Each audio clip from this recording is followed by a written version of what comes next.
Adolf Hitler ha ascendido al poder aparentando ser un hombre de paz. Ha convencido a su pueblo de que puede volver a hacer grande a Alemania sin una guerra. Pero entre bastidores, se enfrenta a una cruenta batalla a sus generales. Para ellos, se ha embarcado en una guerra suicida en busca de la expansión territorial. Algunos conspiran incluso para matarlo. Esta es la historia de cómo Hitler miente a su pueblo, desoyendo a sus generales y llevando a Alemania a una guerra catastrófica.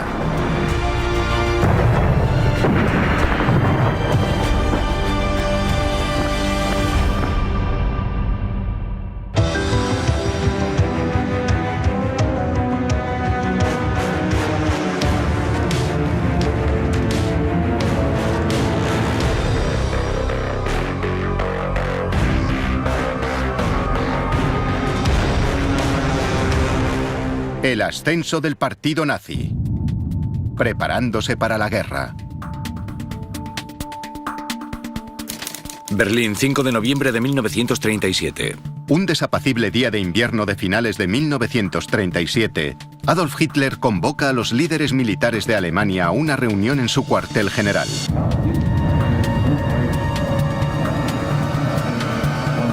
Están presentes figuras importantes, como el general Werner von Blomberg, ministro de la Guerra de Alemania,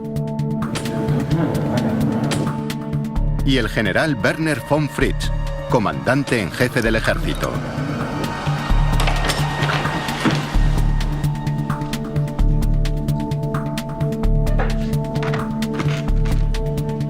Creen que acuden a una reunión rutinaria. Pero Hitler les sorprende al empezar, explicándoles que lo que está a punto de comunicarles debe ser considerado su testamento. Hitler, a continuación, les explica sus planes de expansión militar. Primer paso: unir a las poblaciones de habla alemana, muchas de ellas incorporadas a países como Austria y Checoslovaquia en la nueva configuración de Europa tras la Primera Guerra Mundial. Segundo paso: avanzar hacia el este y ocupar territorios en Polonia, Ucrania y Rusia, para que el pueblo alemán cuente con espacio vital extra o Lebensraum. Es un sueño que ha perseguido durante casi 20 años. Muchos de los generales están de acuerdo con él. Pero entonces Hitler les comunica sus plazos. Las tropas alemanas se anexionarán Austria y Checoslovaquia posiblemente en menos de un año. Los países más orientales le seguirán rápidamente en los años siguientes. Es un programa tremendamente ambicioso. La alarma cunde entre los generales reunidos. Las fronteras de Europa están garantizadas formalmente por el poder militar de Gran Bretaña y Francia. A ojos de sus mandos militares, Hitler se dispone a llevar al país a una guerra suicida.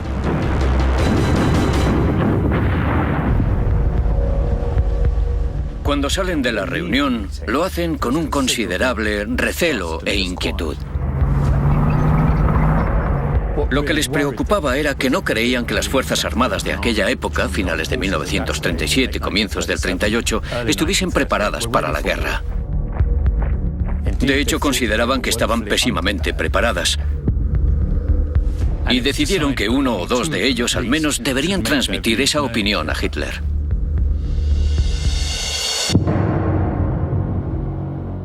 Uno de los dos que accede a hablar con Hitler es Werner von Blomberg. El mariscal von Blomberg era un soldado alemán de la vieja escuela. Blomberg es en realidad un general muy pro-Hitler. Él siempre ha demostrado ser simpatizante de los nazis. Pero incluso a él le sorprendió lo que Hitler les comunicó aquel día y empezaba a estar un poco cansado de sus planes expansionistas. Le acompaña Werner von Fritz, horrorizado también por lo que ha oído. pero Hitler se niega a escucharles. Hitler no estaba por la labor y sin duda en ese momento comenzó a dudar de su apoyo y comenzó a dudar de si podría llevar a cabo sus planes con ellos en sus puestos. Como los dos hombres averiguarían muy pronto, Hitler sabía cómo ocuparse de sus opositores.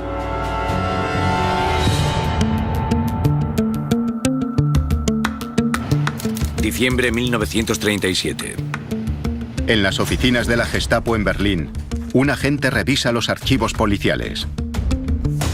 Su objetivo no son comunistas ni disidentes. Es von Blomberg.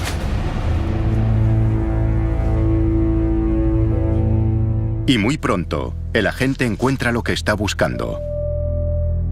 La ficha de Werner von Blomberg muestra que el general oculta un secreto turbio. Recientemente se ha vuelto a casar. Hitler había sido uno de los testigos. Ella era mucho más joven que él. Pero es evidente que él, en algún momento, se enamoró y decidió casarse con ella, aunque solo tenía 25 años. Pero la nueva esposa de Blomberg tiene un pasado secreto y peculiar. No solo había sido prostituta, además existían fotografías pornográficas suyas. Los archivos revelan que había sido una habitual de los clubes y bares nocturnos más sórdidos de Berlín. Es una esposa inadecuada para una figura militar de tal importancia. El dossier es enviado a Hitler.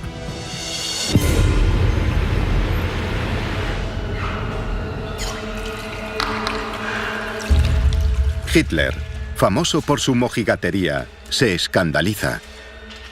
Había una anécdota que circulaba por Berlín, y es que Hitler se puso a lavarse compulsivamente porque le había estrechado la mano a esa mujer. Pero al mismo tiempo, aquello encajaba con el propósito de Hitler de librarse de von Blomberg. De librarse de la oposición que había encontrado a sus planes militares. Blomberg es convocado a una reunión, donde se le da a elegir: dimitir o que el pasado de su esposa se haga público. Como Hitler había imaginado, decide dimitir. Días después, Werner von Fritsch también es convocado a una reunión con el Führer. Aparece misteriosamente un archivo que sugiere que Fritsch había tenido una relación homosexual. La homosexualidad para los nazis era algo repugnante. Y para Hitler, que era tremendamente homofóbico, era algo totalmente inaceptable. Fritsch también se ve forzado a dimitir.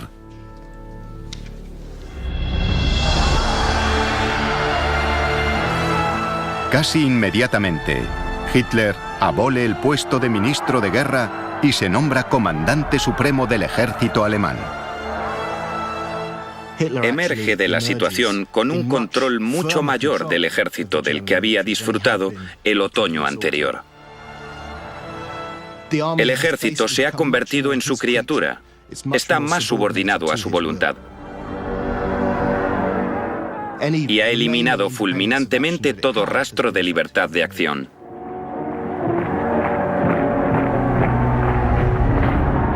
Pero Hitler se enfrenta a un obstáculo. El pueblo alemán lo ha elegido como un hombre de paz. ¿Cómo llevará a cabo sus planes expansionistas y ocupará nuevos territorios, manteniendo su promesa a los conciudadanos? 12 de marzo de 1938. En la primavera de 1938, Hitler inicia la primera fase de sus planes expansionistas. Tropas alemanas cruzan la frontera y penetran en Austria. Son recibidas por una multitud entusiasmada. Los austríacos dieron la bienvenida a Hitler y a los nazis a Austria. Muchos millones eran alemanes de nacimiento, de educación, y estaban encantados de volver al Reich.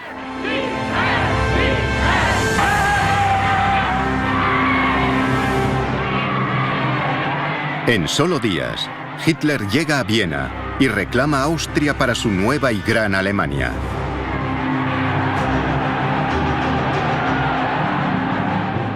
Hay fotos maravillosas de él dirigiéndose a 250.000 personas en la Heldenplatz, la plaza más grande de Viena. La anexión de Austria, aunque pacífica, es un incumplimiento flagrante de todos los acuerdos internacionales. Pero Gran Bretaña y Francia no hacen nada. Hitler ha sopesado la situación con gran inteligencia. Ha apostado a su reticencia a ir a la guerra. Y ha ganado.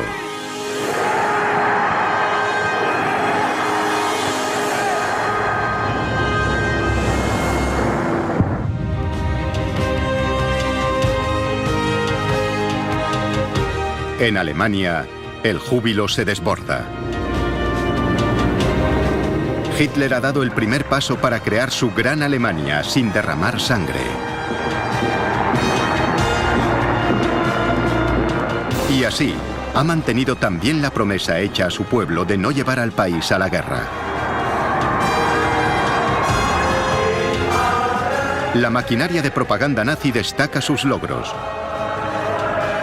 El pueblo estaba eufórico. Fueron testigos de una invasión incruenta en la que, sin disparar un solo tiro, Hitler había devuelto a Austria a la gran Alemania. Era el héroe del momento.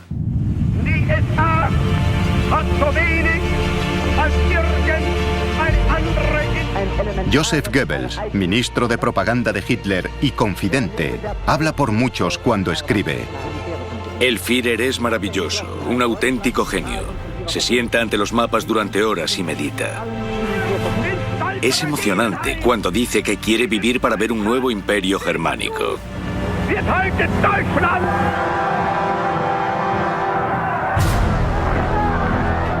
Pero no todo el mundo comulga con la imagen de hombre de paz que Hitler se ha construido minuciosamente.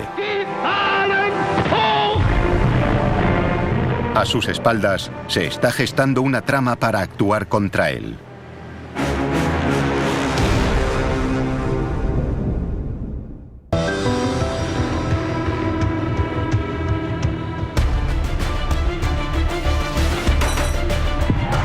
La anexión pacífica de Austria que ha conseguido Hitler le ha otorgado una gran popularidad.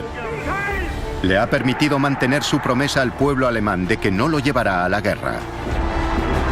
Pero en privado, para consternación de muchos de sus generales, planea otra ampliación agresiva de las fronteras alemanas.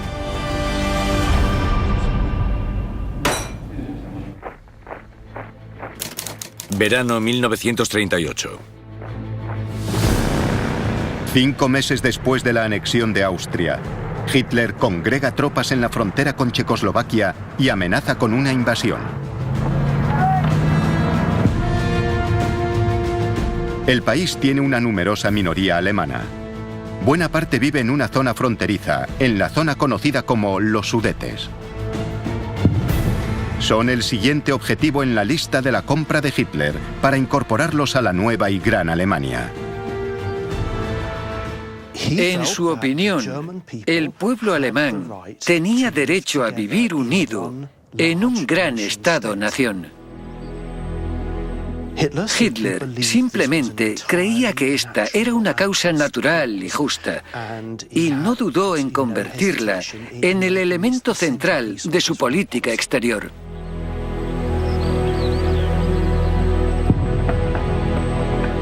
Pero a diferencia de los austríacos, los checos no están dispuestos a entregar territorio a Alemania. Además, la soberanía checa está garantizada por Francia y respaldada por Gran Bretaña. Hitler necesita mantener la ilusión ante el pueblo alemán de que es un hombre de paz. Si hay un conflicto, no puede parecer que ha sido por su culpa. La tarea recae en Joseph Goebbels, ministro de propaganda de Hitler. La maquinaria de propaganda nazi se pone en marcha. Los noticiarios muestran a los alemanes de los Sudetes como un pueblo deseoso de formar parte de la Gran Alemania. Hubo una vigorosa campaña previa de propaganda para sugerir que estas personas estaban perseguidas en el Estado checo, que no tenían los mismos derechos y que su deseo legítimo de convertirse en parte de Alemania les había sido denegado.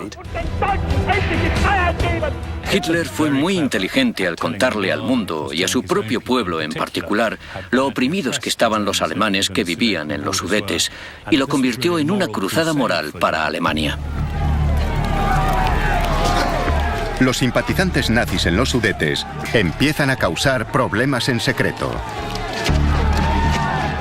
Había un grupo muy eficaz de nazis, de pronazis, que se encargaban de magnificar cualquier incidente represivo sufrido por los alemanes. Es el clásico truco nazi: provocar disturbios en secreto y después asegurarse de que la prensa los recoge.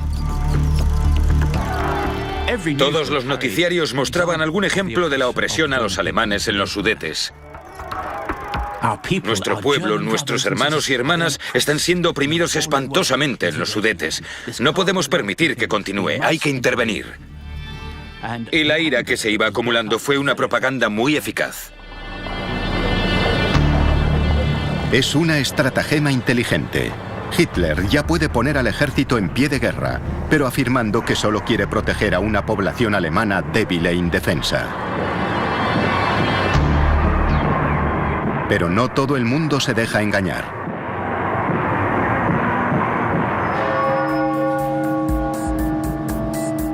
Berlín, septiembre de 1938. A finales de ese verano, en una catedral de la capital alemana, se desarrolla una escena extraordinaria.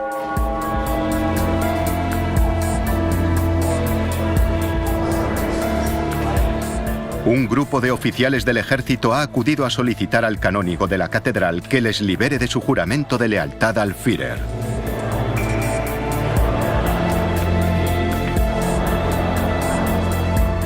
Entre ellos está Hans Oster, coronel de la inteligencia militar alemana. Al principio respaldaba a los nazis. Pero ahora, como el resto del grupo, cree que Hitler está llevando al país a una guerra suicida.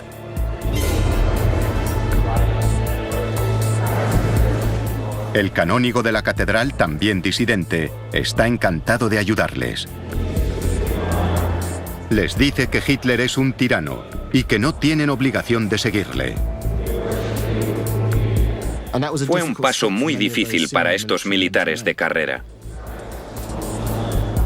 Después de todo, era su comandante en jefe. Necesitaban, por así decirlo, la absolución de la Iglesia para prepararse para lo que pretendían hacer. Los conspiradores cuentan también con el respaldo de nombres importantes del ejército alemán. Entre ellos el general Erwin von Witzleben, responsable del ejército en Berlín, y Fritz von Schulenberg, vicepresidente de la policía de Berlín. A ambos les ha molestado sobremanera la destitución de Blomberg y Fritsch por parte de Hitler y su disposición a arriesgarse a una guerra contra Gran Bretaña y Francia. Muchos de los que conspiraban en el verano del 38 eran hombres a los que imaginaríamos en el grupo natural de apoyos de los nazis. Altos cargos militares y mandos policiales. Y muchos, al principio, habían respaldado a Hitler y a los nazis, pero ahora creen que les está llevando a una política exterior temeraria. Oster y sus compañeros abandonan la catedral decididos a hacer todo lo posible para detener a Hitler.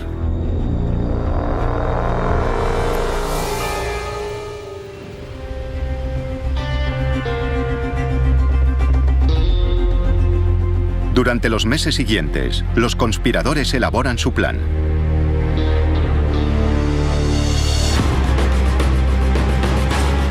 La idea es detener a Hitler y apartarlo del poder.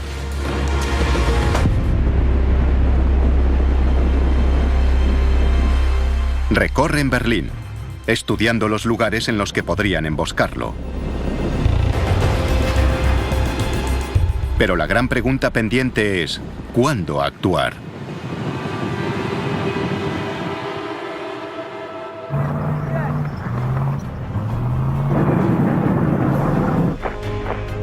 Septiembre 1938. Mientras tanto, en la frontera checa, las tropas alemanas continúan preparándose para la guerra. Pero Francia y Gran Bretaña siguen siendo garantes de la soberanía checa. El reloj corre. La guerra parece inminente. ¿Se producirá la invasión de Checoslovaquia? ¿O conseguirán los conspiradores del ejército detener a Hitler antes de que arrastre a Alemania a una guerra? De improviso, se produce un hecho sorprendente.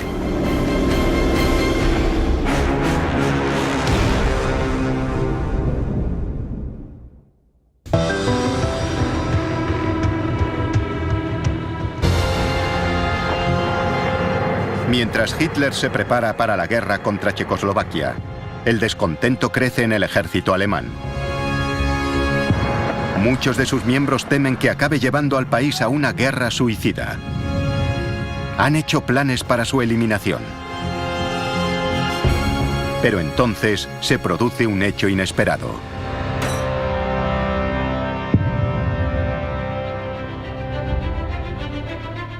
Londres, 15 de septiembre de 1938. En Gran Bretaña, el primer ministro Neville Chamberlain ha observado con alarma el patrioterismo de Hitler. Viaja desde Londres para reunirse con él. Una conversación entre él y yo podría tener consecuencias útiles. La mañana que salió hacia Alemania, una multitud lo despidió en el aeropuerto con vítores.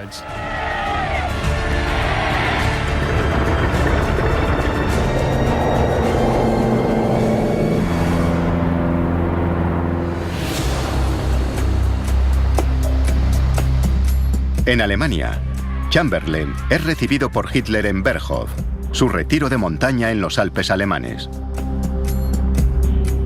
Chamberlain y Hitler son figuras diferentes, les separan 20 años, el uno tiene 69 y el otro 49.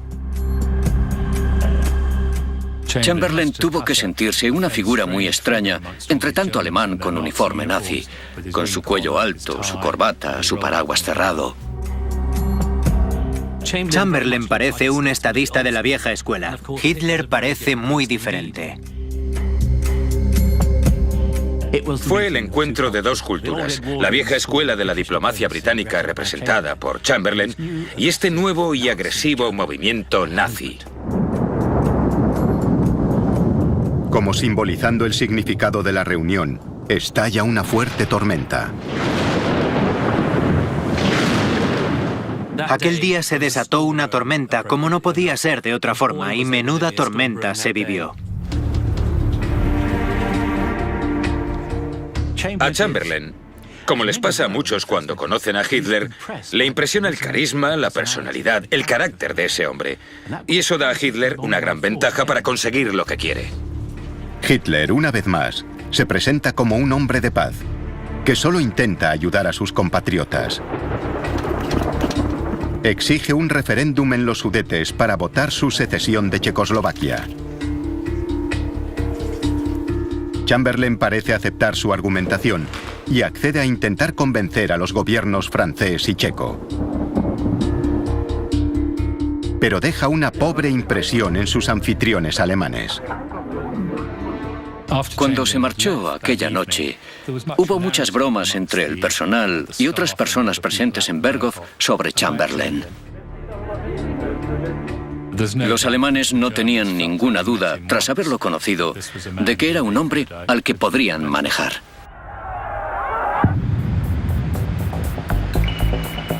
Septiembre 1938.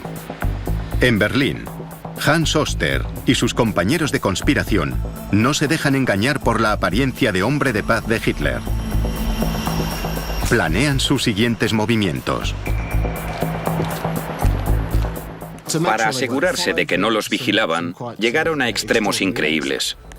Salían a pasear juntos por el parque para ver si alguien les seguía.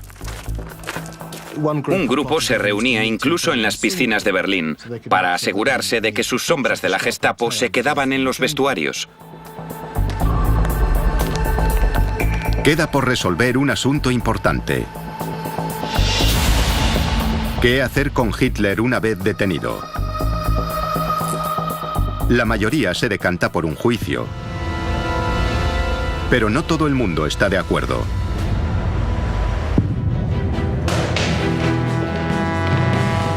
Uno de ellos es el mayor Friedrich Wilhelm Heinz, exmatón de extrema derecha. Friedrich Wilhelm Heinz tenía un pasado pintoresco. Había participado en la Primera Guerra Mundial y pertenecido a las organizaciones paramilitares de derechas de los años 20. Heinz apoya la causa nazi, pero no el liderazgo de Hitler. Y contesta a Oskar, el líder espiritual de la rebelión. Hitler vivo es más fuerte que todas nuestras divisiones. Hay que matarlo. Los dos hombres alcanzan un acuerdo secreto. Hitler será abatido en la confusión del arresto. Ahora hay posibilidades muy reales de que Hitler acabe muerto. Bad Godesberg, 22 de septiembre de 1938. 5 días después de su primer viaje para ver a Hitler, Chamberlain regresa a Alemania. La segunda reunión se celebra en la pequeña localidad balneario de Bad Godesberg, a orillas del Rin. El hotel de Chamberlain, el Petersburg, se encuentra en una orilla del río. Hitler se aloja en su favorito, el Dresden, en la opuesta. El Dresden era el lugar en el que Hitler tradicionalmente se relajaba, donde se alojaba cuando iba de vacaciones. Herr Dresden, el propietario del hotel, era un nazi recalcitrante. Y tenía una costumbre interesante. Cuando Hitler se alojaba allí, subastaba después los objetos que había en la habitación para ganar un dinero extra.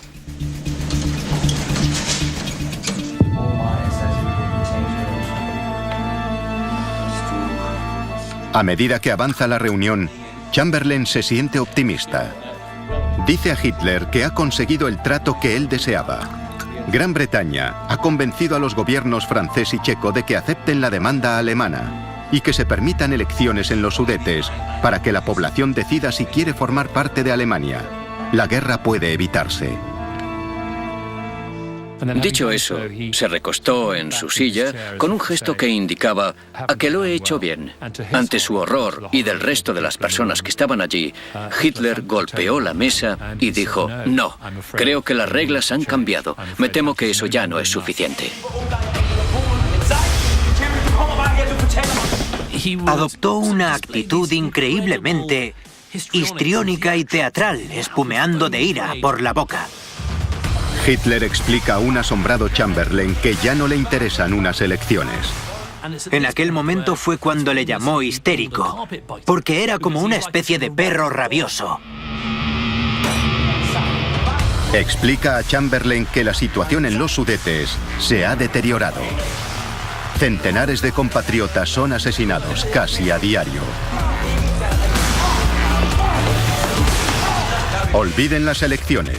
Invadiremos a no ser que los checos entreguen los Sudetes a Alemania inmediatamente. En ese momento, Chamberlain literalmente abre la boca de asombro. Se incorpora totalmente sorprendido por lo que acaba de decirle Hitler. Porque no significa que hayan vuelto a la casilla de salida, sino a la casilla anterior. A esas alturas, la situación tiene muy mala pinta.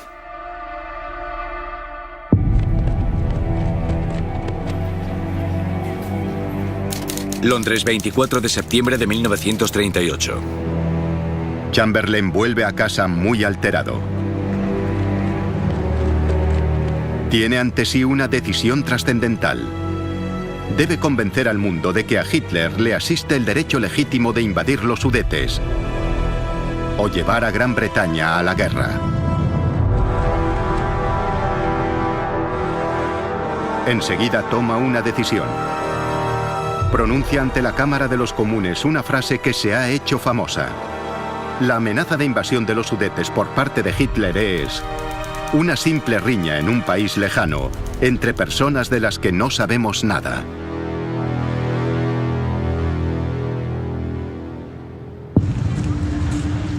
Septiembre 1938.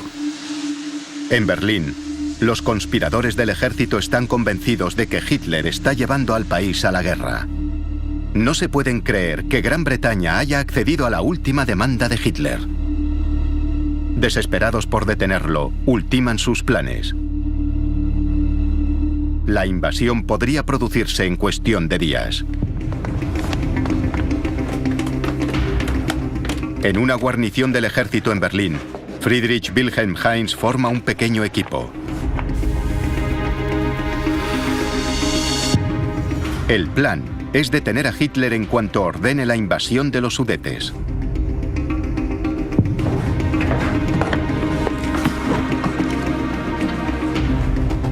Se reparten armas, munición y granadas de mano.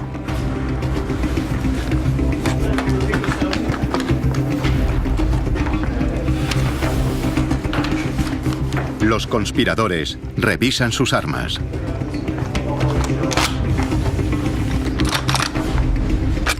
Pero entonces ocurre algo que no habían previsto.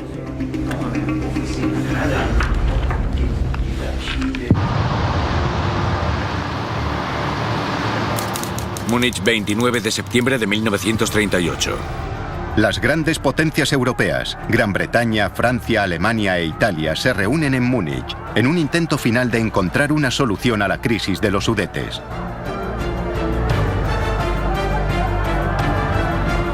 El encuentro se celebra en el Führerbad, el enorme cuartel general nazi en Múnich. La atmósfera en Múnich era muy tensa. Todos están convencidos de que el tiempo se acaba para evitar la segunda guerra catastrófica en Europa en 20 años. Pero Hitler no cede. Incluso ahora, en público, mantiene la imagen de que no desea la guerra, pero que los checos le obligan a ella.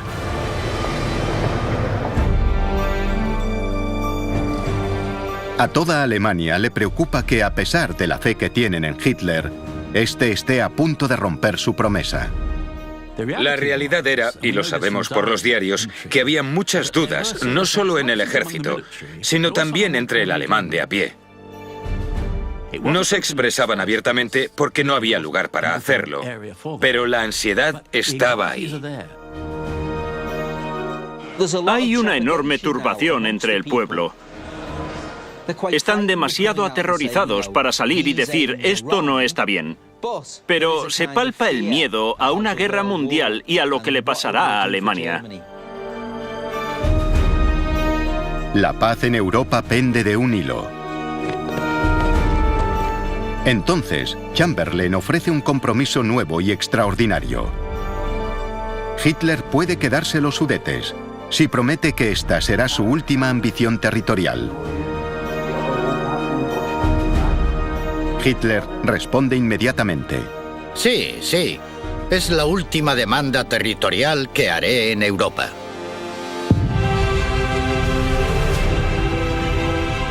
En cuestión de horas se firma el Acuerdo de Múnich. Es un giro extraordinario. Chamberlain está convencido de que se ha evitado la guerra. Para Hitler, el triunfo es doble. Las fronteras alemanas se han ampliado una vez más. Y puede continuar con su mentira de que es un hombre de paz. Una vez más, es un héroe nacional.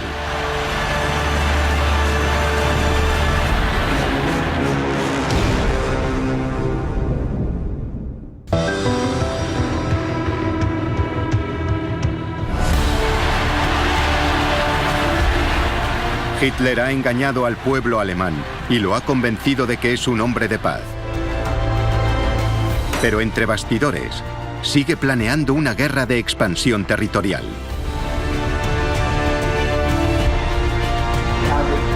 Irónicamente, con el Tratado de Paz de Múnich, se desvanece la última oportunidad de detenerlo.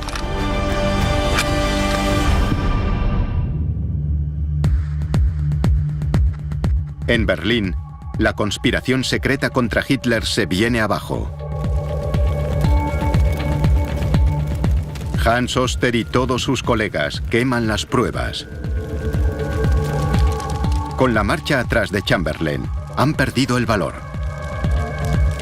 El liderazgo de la trama se disuelve en la propia estructura de mando del ejército. Hans Oster, el líder de la conspiración, oculta su oposición y continúa como coronel en la inteligencia militar alemana. Friedrich Wilhelm Heinz, que quería matar a Hitler, se alista en un grupo de las fuerzas especiales y combatirá en el frente oriental. El general Erwin von Witzleben es ascendido a comandante en jefe de una división. Fritz von Schulenberg también se pliega a la corriente predominante en el ejército y más tarde será ascendido. La falta de valor de todos ellos lleva consigo que Hitler pueda pasar a la siguiente fase de sus planes expansionistas.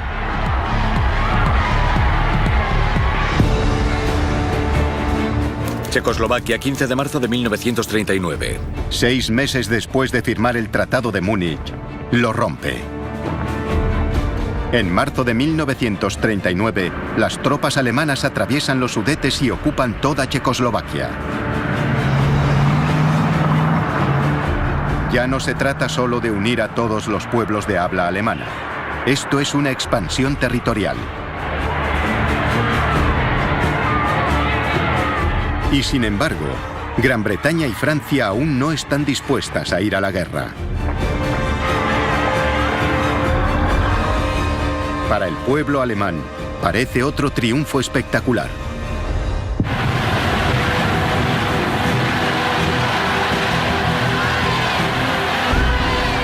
Una euforia renovada recorre el país. Alemania no solo ha conseguido los Sudetes, sino toda Checoslovaquia sin disparar un solo tiro.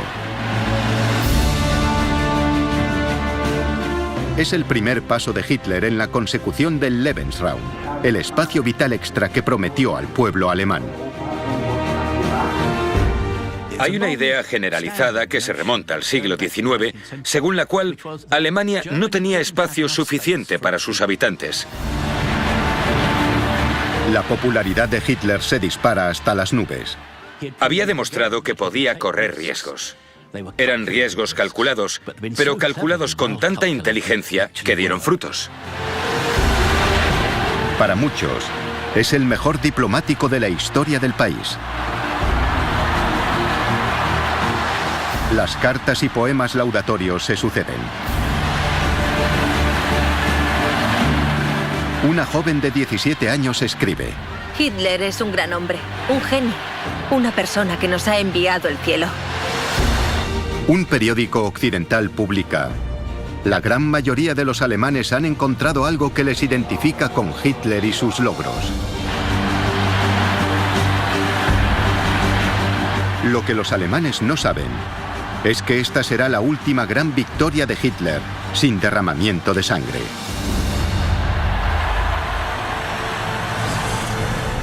La comunidad internacional estaba indignada. Stalin lo denunció, Chamberlain lo denunció y Francia lo denunció. Hitler va lanzado hacia la guerra. La única forma de detenerlo es creando una alianza militar poderosa. Pero incluso ahora, el pueblo alemán mantiene su fe en que no irán a la guerra. Se equivoca. Polonia, 1 de septiembre de 1939.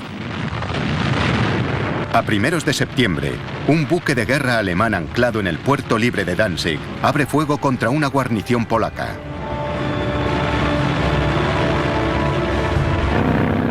Mientras tanto, las tropas alemanas cruzan la frontera hacia Polonia. Esta vez, Gran Bretaña y Francia reaccionan. Ambos países han firmado un tratado que garantiza la independencia polaca. No les queda otra opción que acudir en su ayuda. El 3 de septiembre de 1939, 2 días después de la invasión alemana, Gran Bretaña y Francia declaran la guerra a Alemania. Este país está en guerra con Alemania. Lo que Hitler había prometido que no ocurriría, ha ocurrido. La Segunda Guerra Mundial ha comenzado.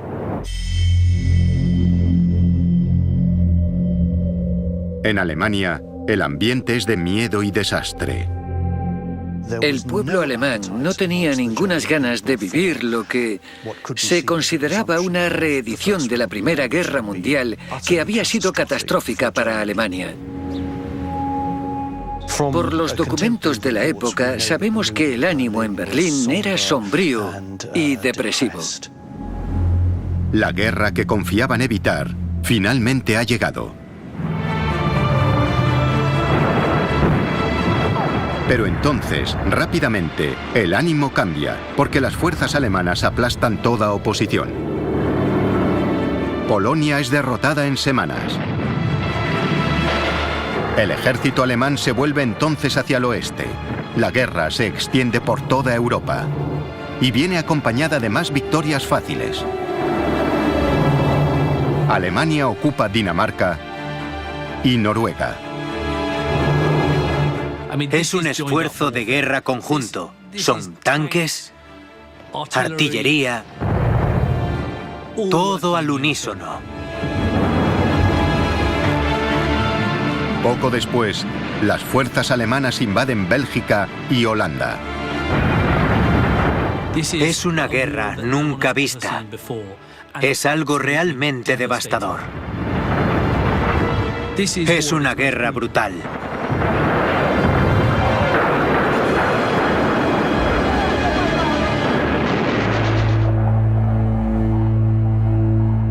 ...28 de junio de 1940. A finales del verano de 1940, Hitler se encuentra en París, al frente de un ejército victorioso. Ha derrotado a las fuerzas conjuntas de Gran Bretaña y Francia. Frente a la Torre Eiffel, proclama: «Soy el mejor estratega de todos los tiempos». Muchos alemanes que habían empezado a dudar de él, vuelven a confiar en Hitler. En cuestión de meses y con bajas mínimas, Alemania ha ocupado toda Europa. Puede que Hitler no haya mantenido su promesa de evitar la guerra, pero al menos ha sido breve. Ha conseguido más territorio del que Alemania había conquistado en el transcurso de toda la Primera Guerra Mundial. Una guerra que duró 4 años y costó millones de vidas germanas. Dice a sus mandos militares: «Nadie ha conseguido lo que yo he conseguido. He liderado al pueblo alemán hasta altísimas cotas». Pero lo que los alemanes no saben es que la guerra dista mucho de haber terminado. La devastación no ha hecho más que comenzar.